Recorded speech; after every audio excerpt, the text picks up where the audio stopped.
우리 마음을 정돈하시고요. 우리 하나님 앞에 예배 드립니다. 좋으신 우리 주 하나님, 우리가 오늘도 3일밤 예배로 주님 앞에 모였고 또 하나님을 예배합니다. 마음을 다하고 또 우리의 성품을 다하여서 하나님을 사랑하는 마음으로 예배하게 하시고 우리 예배가 하나님께 상달되어지고 또 하나님의 은혜와 복들을 넉넉히 받을 수 있는 귀한 시간 되어지도록 은혜 베풀어 주옵소서. 거룩하신 우리 주 예수님 이름으로 간절히 기도드리옵나이다. 아멘. 자, 우리 사도신경 함께 고백드립니다. 전능하사 천지를 만드신 하나님 아버지를 내가 믿사오며 그 외아들 우리 주 예수 그리스도를 믿사오니 이는 성령으로 잉태하사 동정녀 마리아에게 나시고 본디오 빌라도에게 고난을 받으사 십자가에 못 박혀 죽으시고 장사한 지 사흘 만에 죽은 자 가운데서 다시 살아나시며 하늘에 오르사 전능하신 하나님 우편에 앉아 계시다가 저리로서 산자와 죽은 자를 심판하러 오시리라. 성령을 믿사오며 거룩한 공예와 성도가 서로 교통하는 것과 죄를 사하여 주시는 것과 몸이 다시 사는 것과 영원히 사는 것을 믿사옵나이다. 아멘. 자, 우리 찬송가 384장 찬송가 384장 찬송하겠습니다.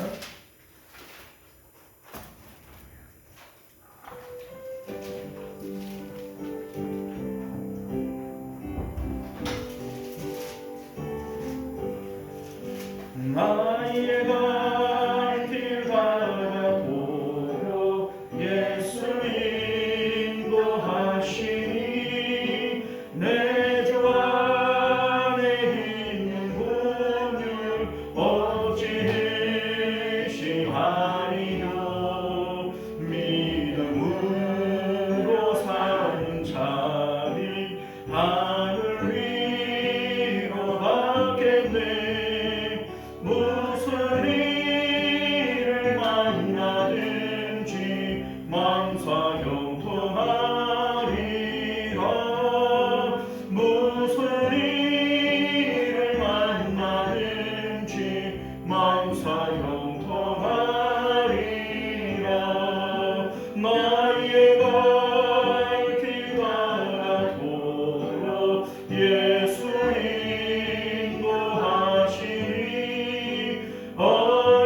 어려운 일 완화되고 족한 은혜 주시네. 나는 심히 고단하고 영원 매우 바라나 나의 앞에 방석에서 샘물 나게 나의 앞에 방석에서 샘물 나게 하시네. 나의 갈 길 가도록 예수 인도하시니 그의 사랑 어찌 큰지 말로 할 수 없도다. 성령과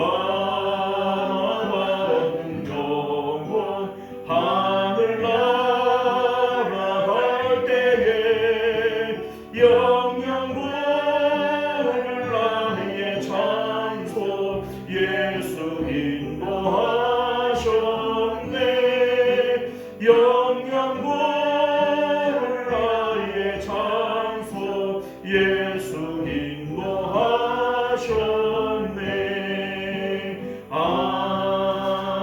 아멘. 자, 우리 찬송 하나 더 하겠습니다. 우리 383장 눈을 들어 산을 보니.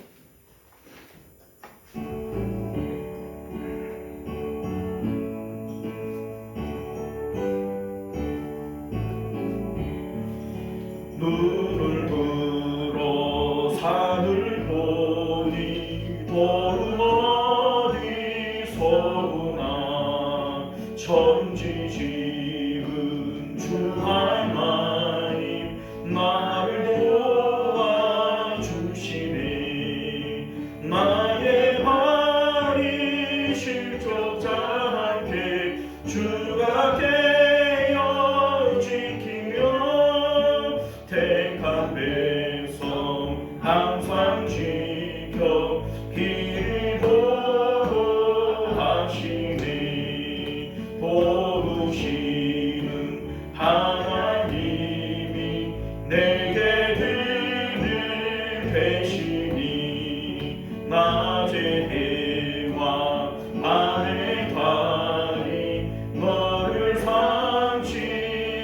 않겠네.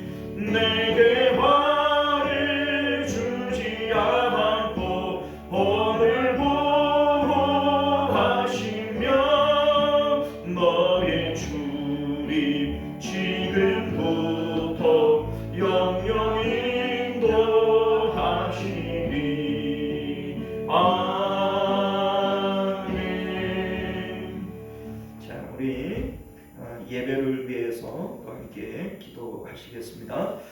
우리 이 자리에 나오지 못한 우리 성도님들을 위해서도 기도하시고, 또 우리 예배가 오직 하나님께서만 받으실 만한 그러한 예배 되기를 위해서도 기도하실 수 있기를 바랍니다. 우리 다 같이 함께 기도합니다. 은혜로우신 우리 주 하나님, 오늘도 우리를 주님 품으로 불러주시고 하나님을 예배할 수 있도록 주님 붙잡아 주신 것 참으로 감사드립니다. 우리 하나님으로 오늘도 기쁨을 누리는 저희들 되게 하시고, 하나님의 놀라우신 은혜와 은총 가운데 저희들 넉넉한 마음으로 살아갈 수 있도록 역사하여 주시옵소서.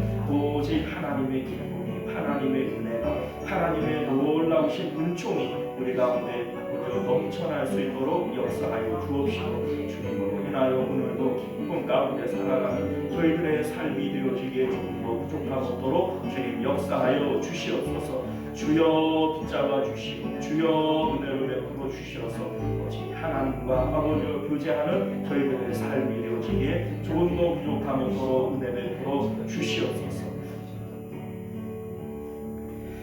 존귀하시고 내려오신 우리 주 하나님, 오늘도 우리를 주님 품으로 불러주시고 예배자 삼아주신 것 감사드립니다.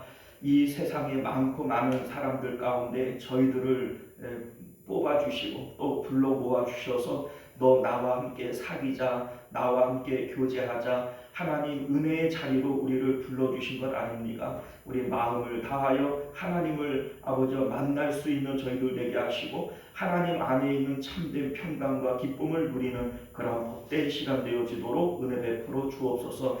예배를 방해하는 모든 사단 권세들은 나사렛 예수 그리스도의 이름으로 물리쳐 주옵시고, 오직 주의 성령만 가득한 귀한 예배 되게 하옵소서. 예배 가운데 은혜와 복이 있게 하시고 회복하는 은혜, 또 하나님의 놀라우신 만져주심이 있는 그러한 시간 되게 하여 주옵소서. 거룩하신 우리 주 예수님 이름으로 간절히 기도드리옵나이다. 아멘.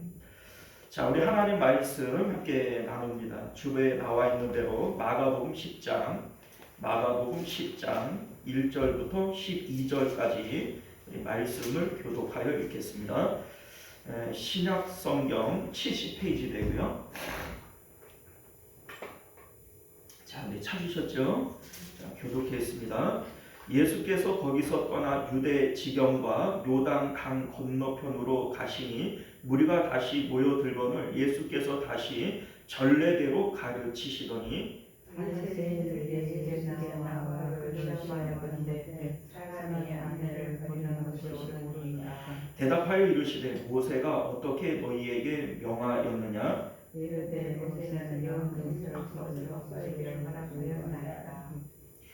예수께서 그들에게 이르시되 너희 마음이 완악함으로 말미암아 이 명령을 기록하였거니와 장수의 덕은 더 사람을 만나하여 주셨으니 이러므로 사람이 그 부모를 떠나서 그들의 한민 놈이나 이러한 점 이제 둘이 아니여 한 몸이네.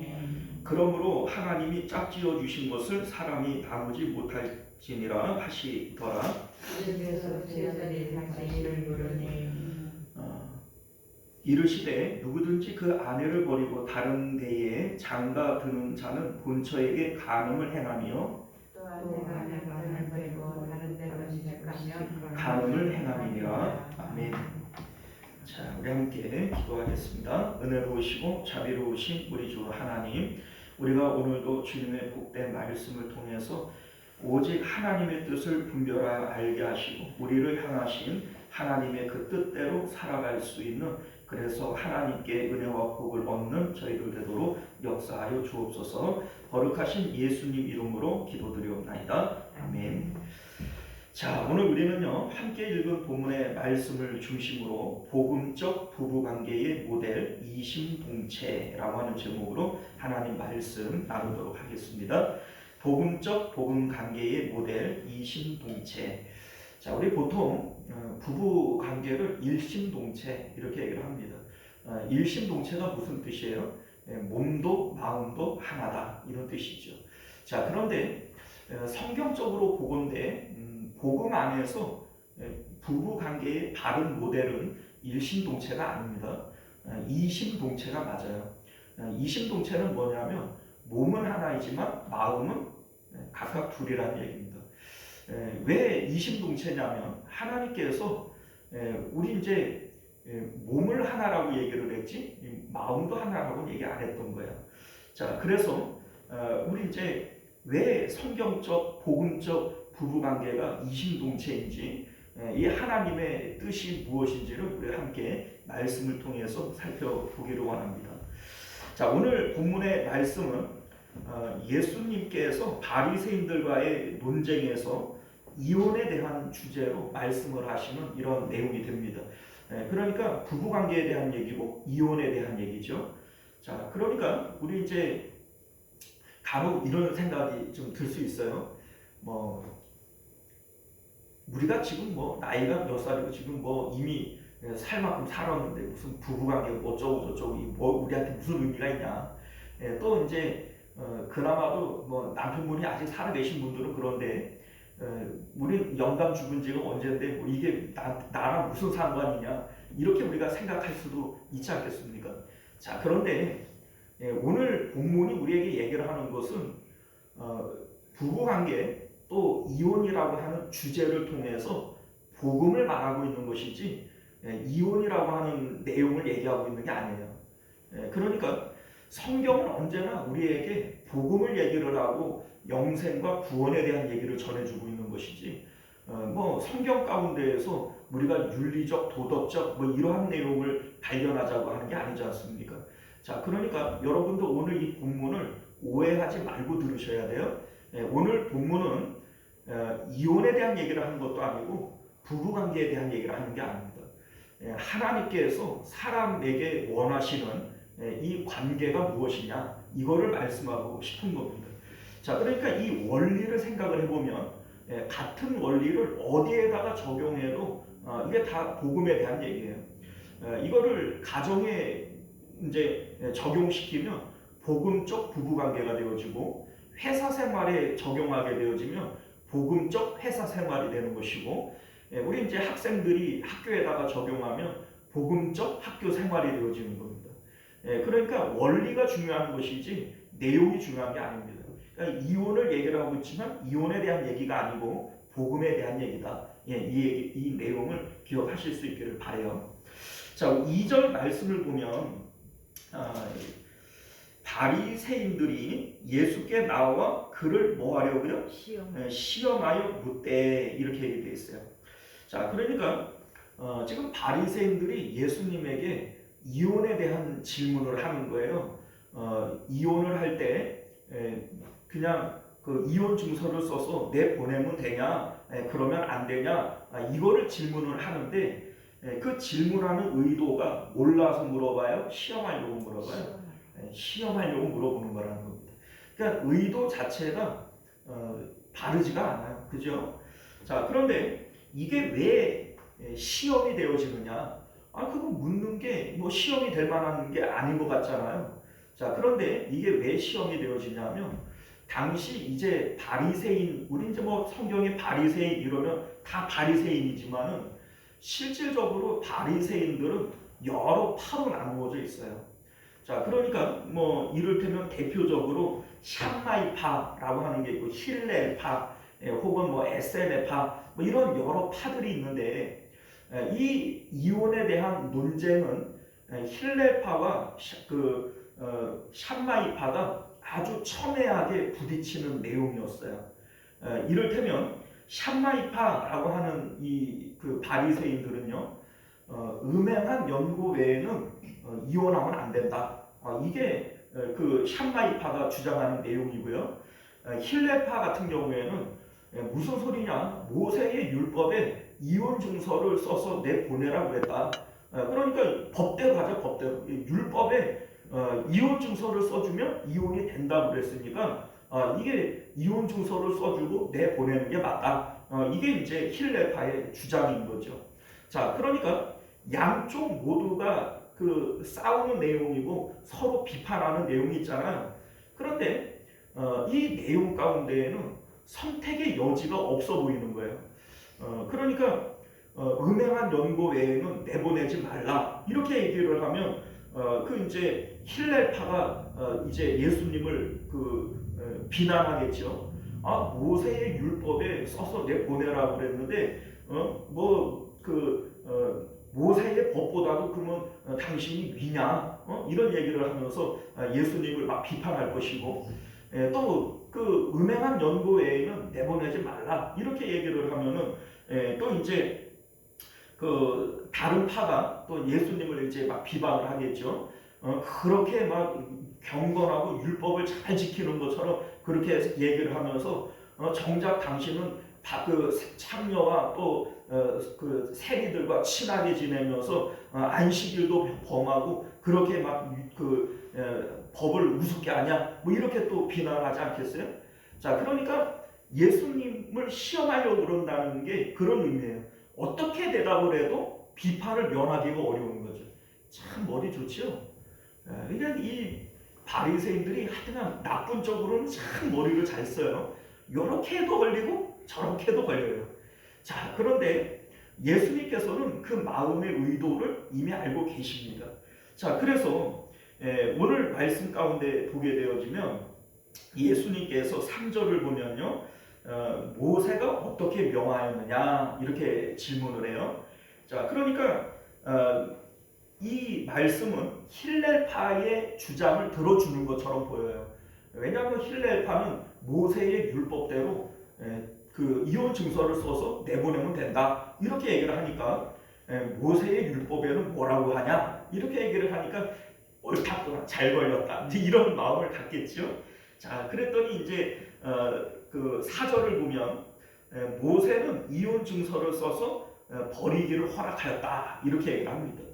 자, 이게 이제 실질적으로 신명기 24장에 보면 나오는 내용인데 모세는 그 아내를 내보내려거든 이혼 증서를 써서 내보내라 이렇게 말씀하고 있는 것이 사실입니다.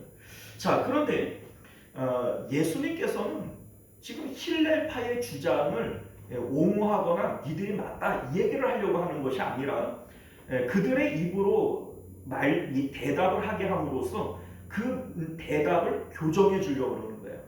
자, 그래서 5절을 보면 너희 마음이 완악함으로 말미암아 이 명령을 기록한 것이다.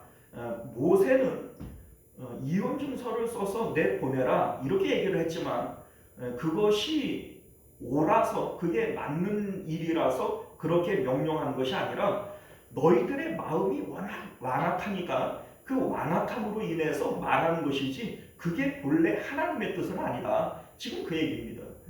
자, 그러니까 모세가 이렇게 얘기하는 이유가 뭐냐면 그 당시의 사회적 어떤 문화를 이해를 해야 돼요. 지금 같으면은 여자들의 인권이 있잖아요.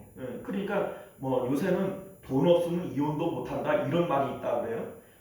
이혼을 하려면 재산 분할해 줘야 되고 뭐 지금까지 일한 거에 대한 그런 가사 분담 이런 거 해가지고 그 뭡니까 위자료를 지급해 줘야 되고 그리고 뭐 자녀가 있는 경우에는 양육비를 줘야 되고 뭐 이렇게 남자 쪽에서 뭘 해줘야 되는 게 워낙 많으니까 누가 이혼한다 그러면 너 돈 있어? 없어. 돈도 없는 게 무슨 이혼을 하려고 그래? 이런 되는 거예요. 그만큼 지금은 여자들의 인권이 워낙 이렇게 높아졌기 때문에 이혼 증서를 써주고 어쩌고 이렇게 할 이유도 사실은 없는 거죠. 그런데 이게 지금 4,000년 전에 있었던 일이에요. 그러니까 그 당시에는 여자들의 인권이 있어요? 없었죠. 실질적으로 우리나라가 여러분들 어릴 때만 하더라도 없었어요. 그죠? 우리 뭐 대한민국이 뭐 인권이 어쩌고 이렇게 뭐 하지만은 솔직히 이건 뭐 우리 입장에서 상당히 생소한 얘기예요. 저 어릴 때만 하더라도 그 뭐 저 조금 시골에 살았습니다. 살아서 그런지 몰라도 누가 뭐 이혼했다 뭐 이런 얘기를 하면 그게 막 동네의 뉴스거리가 돼요. 그리고 뭐 실제적으로는 그 당시에 이혼을 당한 여자가 억울한 부분이 훨씬 더 많은 확률이 높아요. 그럼에도 불구하고 집에 누가 이혼해서 왔다 그러면 그게 뭐 동네 창피하다 뭐 이렇게 해가지고 쉬쉬거리고 뭐 이랬던 기억이 있단 말이죠. 자, 그러니까 이게 불과 우리나라도 뭐 몇십 년 전만 해도 그랬던 거예요. 그래서 이제 모세 때에는 그러니까 여자들이 인권이 없으니까 같이 살다가 마음에 안 들어요. 그러니까 뭐 여자들이 매 맞고 사는 일들도 워낙에 많고, 그리고 이제 마음에 안 들면 그냥 내쫓아 버리고, 여자들은 자기 혼자 먹고 살 수 있는 길이 없잖아요. 우리 이제 그 룻기서를 보게 되면 그 룻과 나오미가 먹고 살 길이 없으니까 뭐예요? 그 추수 끝난 그 밭에 가가지고 그 밀 이삭 주워 가다가 먹고 산단 말이에요. 그러니까 그 당시에는 그렇게 여자들이 인권적으로 힘들었던 거예요. 자, 그런데 그 살다가 마음에 안 들면 내쫓아 버려요. 그러면 이 여자는 그냥 내쫓김을 당하는 것이지.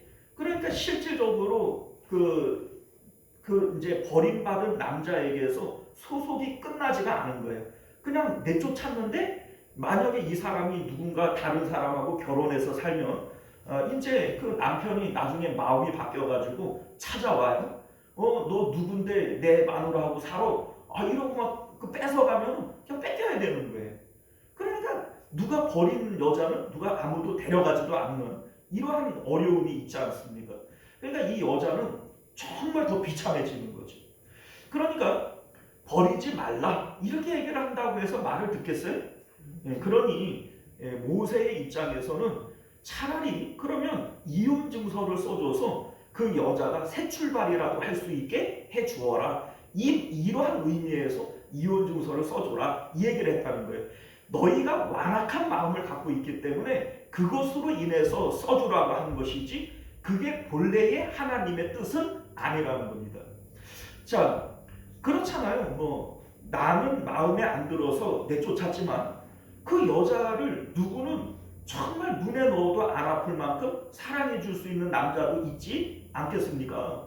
그러니 이 여자가 너에게는 사랑 못 받았지만 정말 사랑받을 수 있는 그런 남자를 만날 수 있도록 그렇게 해주는 것이 인간적으로 맞는 얘기 아니냐.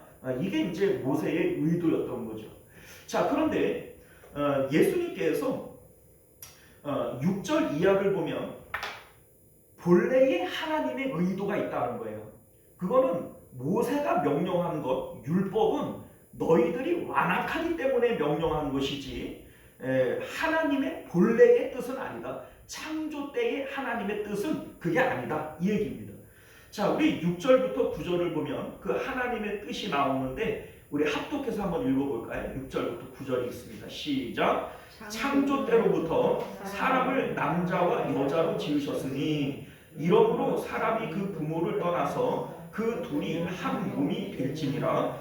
이러한즉 이제 둘이 아니요 한 몸이니 그러므로 사람이 짝지어 주신 것은 사람이 나누지 못할지니라 하시더라. 아멘. 자, 그러니까 음행한 연고 외에는 내쫓지 말라 이렇게 우리 예수님 말씀하시는데 그게 본래의 하나님의 의도라는 겁니다. 자, 그러니까 뭡니까?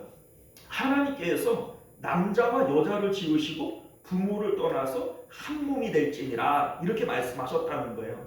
자, 그러니까 하나가 되어졌으니까 임의로 나누면 돼요, 안 돼요? 나누면 안 된다. 이게 하나님이 하나로 만들어준 거기 때문에 임의로 나누면 안 되는 거다. 그러니까 이제 하나님의 의도는 그 이혼을 하나님이 의도한 것이 아니다. 그래서 음행한 연고 외에는 이혼하지 말아라 이렇게 지금 명령하고 있는 것이죠. 자, 그러니까 우리 오늘 제목이 일심동체가 아니라 이심동체다 이렇게 말씀드리는 이유는 우리 이제 8절을 보면 그 둘이 한 몸이 될지라 이러한즉 둘이 아니요 한 몸이니. 자, 여기에 몸은 하나라고 그랬어요. 그런데 마음도 하나라고 그랬나요? 아니요. 네, 마음은 하나라고 얘기를 안 했어요. 자, 그런데 왜 마음이 하나가 아니냐? 자, 보세요. 남자가 됐던 여자가 됐던 모든 사람을 향한 하나님의 뜻이 뭐냐면 너희는 마음을 다하고 목숨을 다하고 힘을 다하여 하나님을 뭐 하라고요? 사랑하라고요. 그러니까 우리 마음은 다 누구 거예요? 하나님 거예요. 우리 마음은 하나님께 드려야 된다고요. 그러니까 마음을 아내가 남편에게 남편이 아내에게 마음을 주면 돼요? 안 돼요? 안 되는 거예요. 우리 마음은 하나님 거라고요. 그러니까 몸은 하나일지 몰라도 너희 각자의 마음은 하나님과 연합해야 되는 거예요. 남편도 하나님과 연합되어지고 아내도 하나님과 연합되어져야 돼요. 그런데 우리 성경을 보면 교회는 같은 마음을 가져야 된다고 그러잖아요. 그죠? 한 마음을 가져야 된다고 그런다고요. 자, 그런데 우리 각자의 마음은 다 하나님께 드려야 되는데 어떻게 그러면 한 마음이 되어지느냐? 자, 여러분들 나도 하나님께 마음을 드려요. 자, 우리 권사님들도 하나님께 마음을 드려요. 그러니까 우리가 마음을 드리는 하나님은 다른 분이에요? 한 분이에요? 한 분이죠. 그러니까 우리는 우리끼리 한 마음이 되어지는 게 아니고 나도 하나님께 마음을 드리고 우리 권사님들도 하나님께 마음을 드렸는데 하나님이 한 분이시니 우리가 한 마음이 되어지는 거예요. 자, 부부관계도 역시 마찬가지예요.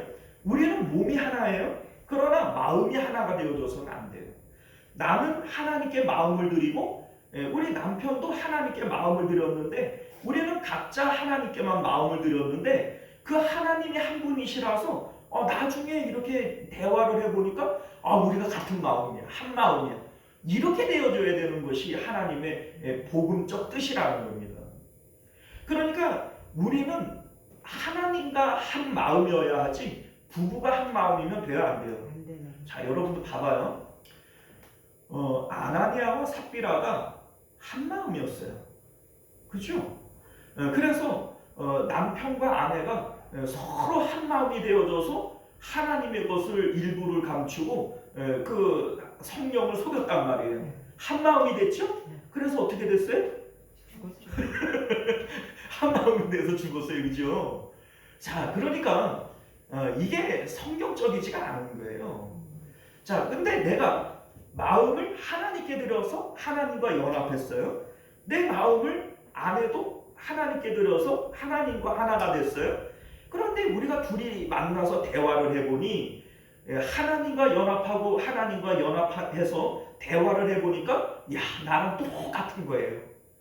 그러니까 이 둘이 한 마음이 됐죠. 그러나 이것이 한 마음이라도 나는 부부가 한 마음이에요? 하나님과 한 마음이에요?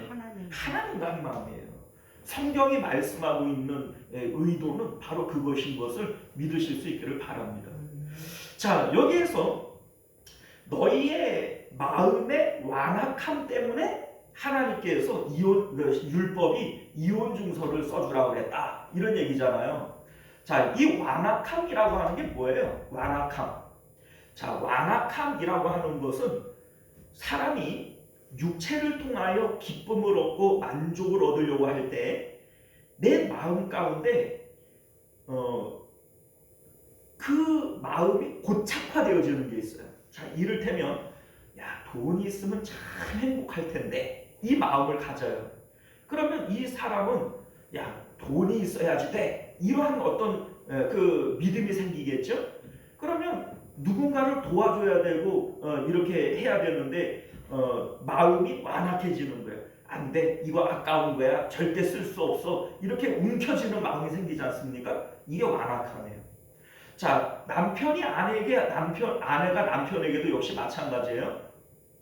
자, 여러분들 사랑받고 싶어서 결혼해요? 사랑하려고 결혼해요?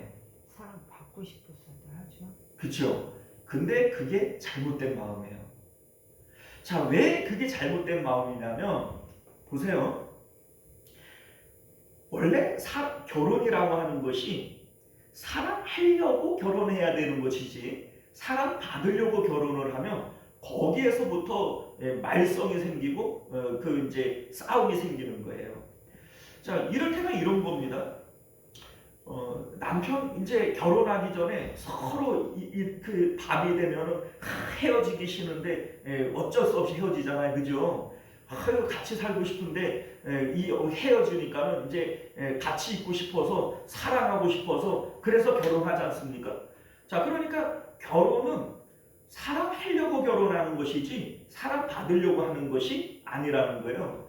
그런데 사랑받기 위해서 결혼을 하면 사람이라고 하는 것이 처음에 그 마음이 나중까지 가던가요? 그러니까 왜 사람이 바뀌었네, 뭐 옛날에는 안 그러더니 이게 저기 원래 본심이었네 이러면서 싸우잖아요. 자, 그러니까 여러분들 원래 사람의 마음은 비어 있다고요. 자, 사랑을 받고 싶다라고 하는 것이 어떤 의미예요? 내 마음을 채워달라는 뜻이에요. 내 마음이 비어 있고 내 마음이 지금 그 외로움이 내 마음을 좀 채워줘라. 이게 이제 사랑받고 싶은 마음 아닙니까? 자, 그런데 여러분들 사람의 마음이 누군가의 사랑을 받음으로써 채워지나요? 그러니까 그게 결국은 문제가 되어지는 거예요. 자, 그래 생각을 해보면 대부분 인간관계의 문제들이 다 거기서부터 생겨나는 거예요. 야, 좀 이렇게 좀 해주면 안 돼? 다른 집은 뭐 이렇게도 해주고 저렇게도 해주는데 좀 이렇게 좀 해주면 안 돼? 그런 거 아니에요? 그래가지고서는 막 싸우고 그러잖아요. 그래, 여러분 봐봐요. 사람이 내 마음에 들을 수가 없어요. 제가 예전에 그런 얘기를 하지만 여러분들 거울을 보면 누가 보여요? 내가 보이죠? 참 그 거울을 보면서 참 나는 내 마음에 쏙 들어. 어떻게 이렇게 내 마음이 쏙 들지? 거울 보면서 그런 마음이 들던가요? 내 마음에 들어야 안 들어요? 아니, 자기 자신도 자기한테 마음에 들게 못하는데 남이 어떻게 내 마음에 들게 하죠? 자식이 어떻게 내 마음에 들게 하고 남편이 어떻게 내 마음에 들게 하죠? 아니, 자기가 자기 자신에게 마음에 들게도 못하는데 그런데 자꾸 그 무리한 거를 요구하는 거예요. 왜 당신은 내 마음에 들게는 못해? 애들 보고 왜 너희들은 내 마음에 들게는 못해? 마음에 안 들어 죽겠어. 아주 속상해 죽겠어. 여러분들 그게 얼마나 욕심쟁이에요. 아니, 자기가 자기 자신에게도 마음에 들게는 못하면서 그러니까 내가 내 마음에 쏙 들게 한번 해보라고요. 거울을 보면서 야, 나는 내가 아무리 생각해봐도 나는 내 자신이 나한테 참 마음에 들게 해. 그러면은 한번 요구를 해도 되죠. 근데 자기 자신도 자기에게 마음에 들게는 못하면서 그런데 남편에게는 나한테 마음에 들게 하라는 거예요. 그리고 자식에게는 내 마음에 좀 들게 하라는 거예요. 이게 얼마나 그 사람을 피말리게 하는 일이에요. 그러니까 이렇게 해주면 안 돼, 저렇게 해주면 안 돼, 남들은 이렇게 하는데 왜 당신은 그걸 못해? 이러면 여러분들 그게 되나요? 네? 그렇게 따지고 보면 그러면 남편에게 나는 마음에 들까요? 그거 어림도 없어요. 그러니까 여러분들 벌써 시도 자체가 잘못된 거예요. 사람의 마음은 비어있다고요. 비어있는 마음을 채워받고 싶어 하는 것이 이게 사람이죠. 그래서 사랑받고 싶어서 결혼한다. 이런 말을 하는데 실질적으로 사람의 마음은 사람이 채워줄 수 없어요. 왜냐하면 이 마음이라고 하는 것이 하나님 크기로 만들어져서 뭐를 아무리 채워도 결국은 채움이 없어요. 예전에 제가 공주에서 사역을 할 때 하여튼간 진짜 공처가 남편이 있었어요. 그런데 이분이 하는 자기 아내라 그러면 그냥 설설 기어요. 그냥 그렇게 이뻐요. 아내를 그렇게 이뻐할 수가 없어요. 그런데 하여튼 옆에서 보면은 하여튼간 닭살이 돋을 정도로 내가 지금까지 이 목회를 하면서 그 남편처럼 아내한테 잘하는 사람을 지금까지 내가 본 일이 없어요. 그렇게 잘하거든요. 그런데 그 아내하고 이제 신방에 가서 대화를 하다가 보니까 참 남편이 잘해줘서 좋겠다고 이제 이런 얘기를 했더니 하는 대답이 뭐냐면 아유 목사님 알지도 못하는 그런 얘기 하지 말라고 어? 아주 그냥 속상해 죽겠다고 어? 하는 것들마다 마음에 안 들어 죽겠다고 이런 얘기를 하는데 그러니까 제가 그거를 보면서 결국은 아무리 잘해줘도 마음의 체험이 있어요 없어요? 없어요. 없어요 여러분들. 그러니까 아예 애저녁에 그거를 포기하시라고요. 그러니까 남들이 볼 때에는 그러니까 워낙에 잘 안 해주는 사람들이 볼 때에는 저렇게만 살면 좋겠다 막 이런 생각이 드는데 막상 그렇게 얘기를 하면 지가 한번 살아보래지 이러면서 그게 자기는 마음에 안 드는 거예요. 자 그런데 여러분들 오늘 성경이 우리에게 말씀하고 싶은 내용이 뭐냐면 결국 사람의 마음은 하나님으로만 채울 수 있지 사람이 채울 수 없다 이 얘기를 하고 싶은 겁니다. 자 아담이 하와를 처음 만날 때 뭐라고 얘기해요? 내 살 중에 살이요 뼈 중에 뼈다. 눈에 넣어도 안 아프다. 이 얘기 아니겠어요? 자 그런데 범죄하고 난 다음에 그 하나님 앞에 자기 아내에 대해서 뭐라고 얘기해요? 하나님이 주셔서 나와 함께한 이 여자가 나에게 이거를 주어서 먹게 했습니다. 이런 얘기를 하잖아요. 그냥 누구 책임이라는 거예요? 만원어치. 자 그러니까 자 여자가 바뀌었어요? 안 바뀌었어요? 안 바뀌었어요. 남자가 바뀌었어요? 안 바뀌었어요? 안 바뀌었어요. 그런데 왜 그때는 그냥 막 눈에 넣어도 안 아플 것처럼 뭐 뼈 중에 뼈고 살 중에 살이고 막 그냥 막 가늘에도 뺏길 것처럼 그러다가 왜 갑자기 돌변해가지고 하나님이 내게 주셔서 같이 있게 한 이 여자가 이런 얘기를 하는 이유가 뭡니까? 여러분들 마음이 바뀐 거예요. 사람이 바뀐 게 아니라 마음이 바뀐 거예요. 자 그러니까 이 마음의 차이가 뭐냐 이거예요. 범죄하기 이전에 아담의 마음은 하나님으로 채워져 있어요. 부족함이 있어요 없어요? 없죠. 만족하고 있는 상황이에요. 이미 하나님으로 만족하고 있는 상황에서 그 하와라고 하는 아내를 주니까 이미 만족하는데 더하여진 거죠. 그러니까 모든 것이 다 아름다워 보이고 모든 것이 다 기뻐 보이는 거예요. 자 그런데 지금 범죄하고 난 다음에 하나님이 두려워요. 두려워서 숨었단 말이에요. 그런데 이 상황에서 그 아내에 대해서 물어보니까 모든 게 불만인 거예요. 모든 게 다 짜증이 나는 거예요. 그러니까 결과적으로 내 마음이 기쁘면 아내도 기쁜 거고 내 마음이 지금 지옥이면 아내도 지옥인 거예요. 여러분들 내 마음을 좀 채워줘라 이런 얘기를 하는데 실질적으로 내 마음이 하나님으로 가득 채워져 있는 상황이라면 남편에게 채워달라고 해요? 내가 채워준다고 해요? 내가 채워줘. 그러니까 여러분들 결과적으로 문제는 남편에게 있는 거예요? 내게 있는 거예요? 내게 있는 거예요. 하나님으로 채움받지 못하고 하나님으로 기뻐하지 못하는 내가 문제인 거예요. 내가 마음이 갈급하고 비어있고 공허한 가운데 자꾸 남편에게 자식에게 좀 내 마음 좀 채워줘봐라. 나를 좀 기쁘게 해줘봐라. 그러면 그 남편도 그 자녀들도 그냥 피가 바삭바삭 마를 거예요. 왜냐하면 자기들도 지금 마음이 넉넉하지도 못하거든요. 자, 그래서 우리 이제 사도 바울이 이혼에 대한 얘기를 고린도전서 7장 13절에서 이렇게 말씀해요. 어떤 여자에게 믿지 아니하는 남편이 있어서 아내와 함께 살기를 좋아하거든 그 남편을 버리지 말라. 자, 그러니까 또 혹 믿지 아니하는 자가 갈리거든 갈리게 하라. 형제나 자매나 이런 일에 구애될 것이 없느니라. 이런 말씀을 해요. 자, 그러니까 한마디로 무슨 얘기예요? 믿지 않는 남편이 이혼하기를 원한다면 그것까지 이혼해 주라는 거예요.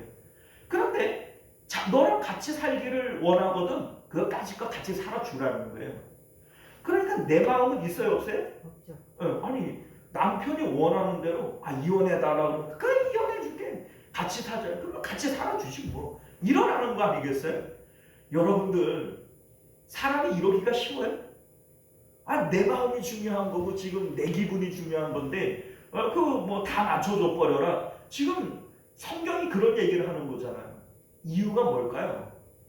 자, 사도 바울이 이렇게 말씀하는 이유가 뭐냐면 너희들은 그런 일에 마음을 뺏기지 말라는 거예요. 어떤 남편하고 사는 게 문제가 아니고 어떤 남편하고 이혼하는 게 문제가 아니라는 겁니다. 너희의 마음은 오직 하나님께만 드려서 하나님으로 기뻐하면 되는 거라는 거예요. 하나님하고 기뻐하면 되는 것이지 남편에게서 기쁨을 구하지 말라는 겁니다. 그러니까 우리는 왜 내가 이혼을 해야지, 내가 같이 살아야지 자꾸 내 주장을 하는 이유가 뭐냐면 내가 기쁘려고, 내가 만족하려고, 그 남편을 통해서 내가 사랑을 받든지 뭐 내가 남편을 사랑을 안 하든지 자꾸 내 기분을 드러내는 거잖아요. 그런데 사도 바울은 그거 아니라는 겁니다. 그런 일에 너는 구애를 받지 말라. 남편에게 사랑 받으면 그까짓 거 뭐 할 거고 사랑 못 받으면 그까짓 거 뭐 할 거냐는 거예요. 그런 일에 구애를 받지 말아라. 이 얘기가 지금 사도 바울이 하시는 말씀이에요. 오늘 예수님께서 하시는 말씀도 전혀 다르지 않습니다. 우리 9장 바로 앞장에서 이런 얘기가 있었어요. 너희 손이 너희를 범죄하게 하거든 어떻게 해버리라고요? 찍어버려. 너희 눈이 범죄하게 하거든요. 뽑아버리래요. 그렇게 하는 이유가 뭐냐면 실족하게 되는 것보다 그게 없는 게 낫다 이 얘기죠. 자, 여기서도 마찬가지예요. 남편이 나에게 실족의 이유가 되어진다면 남편이 같이 살자 이것 때문에 실족하거나 내가 너랑 헤어지고 싶다 이렇게 해서 실족하거나 이렇게 되어질 것 같으면 그냥 뭐 잘라버리라는 거예요. 그러니까 남편이랑 같이 살든지 안 살든지 그게 중요한 것이 아니라 너는 마음을 오직 하나님께 드려서 하나님으로 기뻐하는 마음의 상태를 유지해야 된다. 이게 지금 성경이 우리에게 말씀하고 있는 복음적 원리인 것을 믿으실 수 있기를 바라요. 자, 우리는 자꾸 세상 가운데에서 기쁨의 이유를 찾으려고 그래요. 이게 바로 완악이라고요. 완악함. 이 완악함이 뭐예요? 육체를 통해서 자꾸 기쁨을 얻으려고 하는 거예요. 이스라엘 백성들이 광야에서 완악했다. 이 완악함이 어디서 나와요? 아니 여기는 마실 물이 없다. 이거 가지고 완악해지잖아요. 이게 육체를 통해서 마실 물이 있어야지 내가 기쁜데 이게 없으니까는 그 마음이 완악해지는 거예요. 먹을 게 없다. 고기가 없다. 뭐 이러한 이유들 때문에 자꾸 완악해지잖아요. 이 완악함이라고 하는 것이 결과적으로는 육체를 통해서 기쁨과 만족을 누리려고 하는 이러한 상태에서 자꾸 완악해지는 거예요. 이혼에 대한 것도 역시 마찬가지예요. 아내가 또 남편이 나에게 기쁨이 되어질 수 없다고요. 내 마음을 채울 수 있는 것은 오직 누구예요? 하나님 한 분밖에 없다고요. 우리 마음은 우주보다 넓은 게 이 사람의 마음인데 어떻게 사람 가지고 마음을 채운다고 그래요? 그래서 나를 좀 사랑 좀 해줘봐. 그래서 나를 좀 기쁘게 좀 해줘봐. 여러분들 남편이 피가 나요. 자식에게 자꾸 내 마음에 좀 들게 좀 해봐. 내 마음 좀 채워줘봐. 자식이 피가 날라요. 결국은 여러분들 이 마음은 내가 하나님으로 기뻐하고 하나님으로 만족하게 되어질 때 나는 이미 하나님으로 더 이상 바랄 것이 없는 이 상태에서 내가 남편을 만나고 내가 자식을 만날 때 내가 그 남편의 마음을 채워줄 수 있고 자식의 마음을 내가 채워줄 수가 있는 거예요. 이게 하나님께서 말씀하시는 복음적 인간관계인 것을 믿으실 수 있기를 바랍니다. 자, 여러분들 스데반 집사님이 돌에 맞아 죽어요. 지금 몸이 돌에 맞아 죽는 상황 가운데에서 얼굴이 천사와 같았다. 뭐 마음이 그냥 그 기쁨에 있어서 저 사람들 용서해 주세요. 이런 넓은 마음을 가졌다. 여러분들 이게 가능해요? 그런데 스데반 집사님의 마음은 이미 하나님으로 가득 채워져 있기 때문에 더 이상 세상에 바람이 없어져 버리는 거예요. 그러니까 얼굴이 천사와 같이 되어지는 거예요. 왜냐하면 지금 몸이 죽어가는 상황 모든 것을 잃어버리잖아요. 육체가 죽으면 모든 걸 잃어버리는 거 아니에요?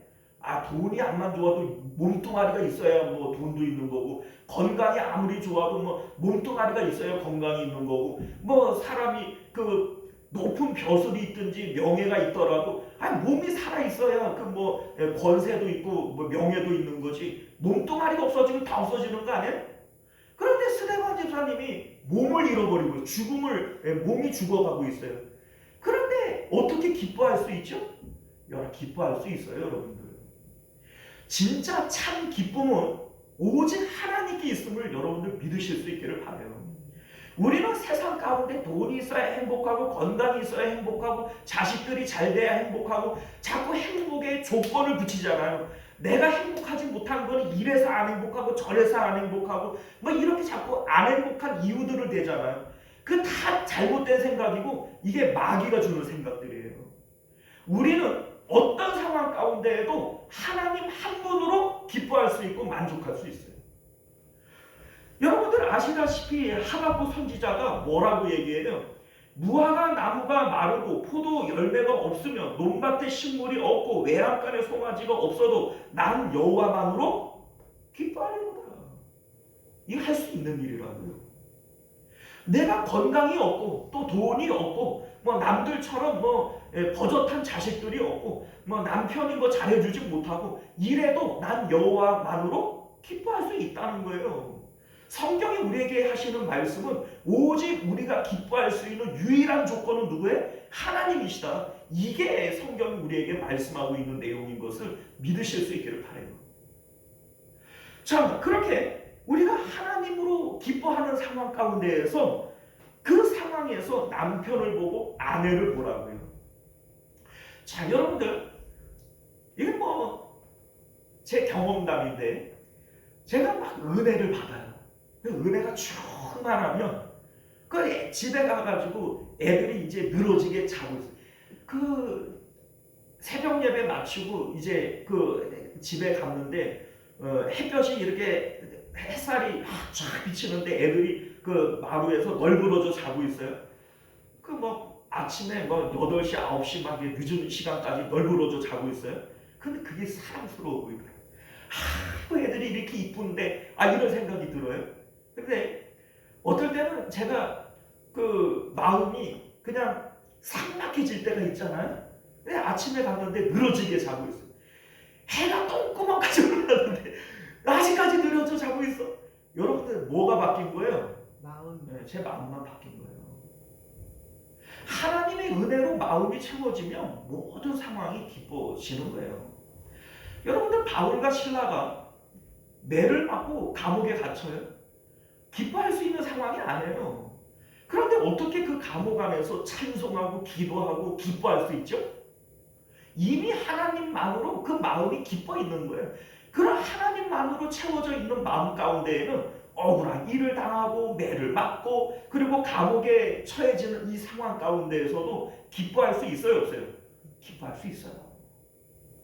여러분들 마음이 뭔가 부족하고 뭐 내 마음을 좀 채워줘봐, 나는 사랑받고 싶어, 그거는 여러분들의 마음이 하나님으로 채워지지 못했기 때문인 것이지 남편 문제가 아니고 자식 문제가 아니고 다른 사람이 뭘 잘못해서가 아니다라고 하는 것을 믿으실 수 있기를 바랍니다. 사랑하는 성도 여러분, 우리가 오늘 이 말씀을 통해서 뭐 이혼을 주제로 지금 얘기를 하고 있지만 이혼에 대한 얘기를 하는 게 아니에요. 오늘 말씀은 복음에 대한 얘기를 하는 거예요. 그래서 우리 다음에 이어지는 그 내용이 너희가 어린아이와 같이 되어지지 아니하면 결코 하나님 나라 못 들어간다. 이 얘기가 이제 뒤에 붙어요. 자, 이 말씀의 의미가 뭐예요? 아이들은요, 아빠만 있으면 얼마든지 기뻐할 수 있어요. 자, 우리가 그러잖아요. 예를 들어서 사업을 하다가 쫄딱 망했다고 칩시다. 그래 달동네로 이사를 갔어요. 그래 이제 엄마 아빠는 그냥 잘 살다가 그냥 단칸방 그 사물세 얻어가지고 그 이제 어떻게 먹고 사나 그냥 한숨을 푹푹 내셔요. 예, 당장 그 뭐 한 달 먹을 것도 없으니까 한숨을 푹푹 내셔요. 그 애들도 같이 한숨 내시던가요? 아니요. 애들은 엄마 아빠만 있으면 그냥 좋다고 끽끽거리고 막 뛰어다니고 논단 말이죠. 이게 바로 하나님 예수님께서 너희가 어린아이와 같이 되어지지 않는다면 이 얘기입니다. 우리는 영적으로 하나님 아버지만 있으면 어떤 상황 가운데서도 기뻐할 수 있어야 돼요. 그러니까 애들은요, 어떤 상황 가운데에서도 엄마 아빠가 없으면 불안해해요. 그리고 막 울잖아요. 무섭다고 울잖아요. 이제 어떤 아저씨가 야 우리 집에 가면 뭐 맛있는 것도 주고 장난감도 사주고 막 다 해줄게. 그런다고 애들이 그 아저씨 따라가요? 엄마 아빠 따라가요? 엄마 아빠 따라가요. 암만 가난하고 보잘것없는 엄마 아빠라도 엄마 아빠 따라가요. 엄마 아빠만 있으면 이 아이들은 그냥 좋다고 웃는다고요. 자, 여러분들, 이게 바로 하나님께서 우리에게 원하시는 마음인 것을 믿으실 수 있기를 바라요. 우리가 지금 마음이 괴롭고 힘들고 아픈 것은 하나님이 마음에 비어있기 때문에 힘들고 아픈 것이지 누구 때문이 아니에요. 누구 때문이. 우리가 오늘 이 말씀을 통해서 오직 하나님으로 체험을 얻을 수 있는 저와 여러분들 되시기를 바랍니다. 기도하겠습니다. 존귀하시고 내려오신 우리 주 하나님, 우리가 오늘도 주의 복음을 들었습니다. 하나님이 사람을 처음 지으실 때에 하나님께서 남자 따로, 여자 따로를 만드셨지 한꺼번에 남녀를 만들고 하나가 되어지라 말씀하신 게 아닙니다.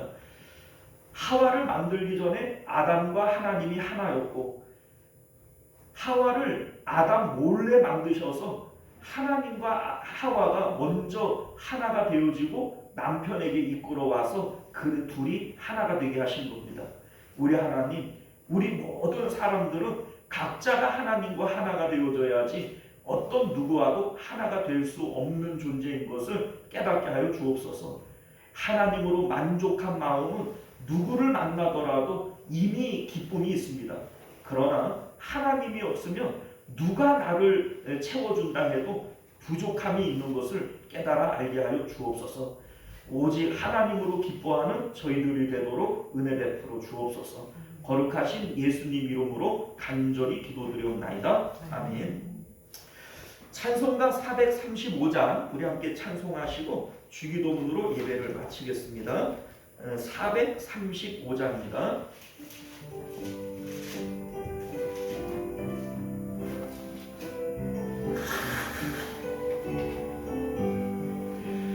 나의 영원하신 기여 생명보다 귀하다.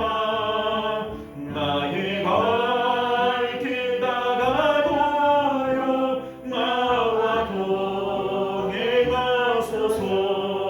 주께보다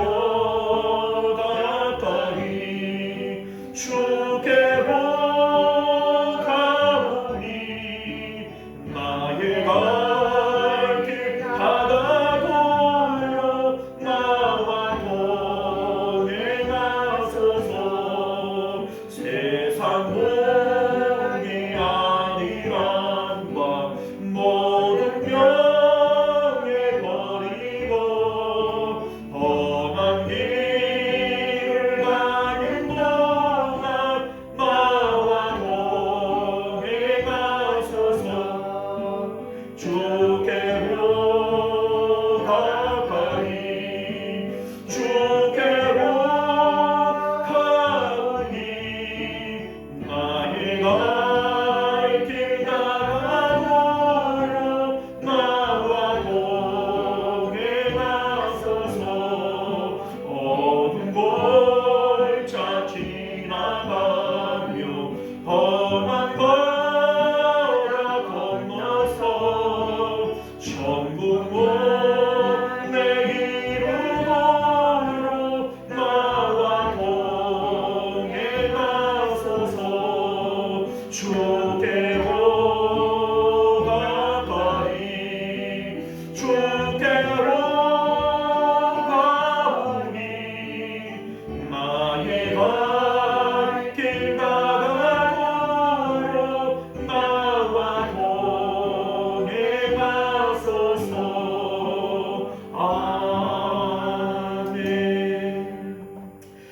주기도문으로 예배 마칩니다. 하늘에 계신 우리 아버지여, 이름이 거룩히 여김을 받으시오며 나라가 임하시오며 뜻이 하늘에서 이루어진 것 같이 땅에서도 이루어지이다. 오늘 우리에게 용할 양식을 주시옵고 우리가 우리에게 죄 지은 자를 사하여 준 것 같이 우리 죄를 사하여 주시옵고 우리를 시험에 들게 하지 마시옵고 다만 악에서 구하시옵소서. 나라와 권세와 영광이 아버지께 영원히 있사옵나이다. 아멘.